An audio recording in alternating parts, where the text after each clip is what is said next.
एकदम सियासी को चेंज करके रख दिया है। अक्सर तरीके इंसाफ का नाम बोला जा रहा है, हर जगह पे हो अदम एतमाद की तैयारियां शुरू हो चुकी हैं। स्पीकर के खिलाफ हो, मीडिया के खिलाफ हो, और ये सूरत हाल इस वक्त बनी हुई दिखाई दे रही है।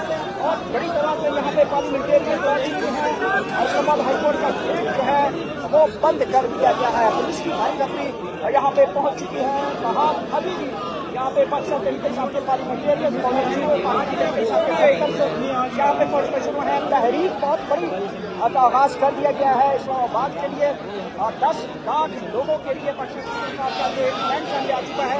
10 लाख लोग जो हैं वो केपी में जमा करेंगे, उसके बाद वहाँ से तहरीक का आगाज। और ये देख सकते हैं यहाँ पे बहुत बड़ी तादाद यहाँ पहुँच चुकी है। तहरीक इंसाफ के पार्लियामेंटेरियन यहाँ पहुँचे हैं। खसूसी मनाजर है इस वक्त, जिस वक्त बरह रास्त देख सकते हैं।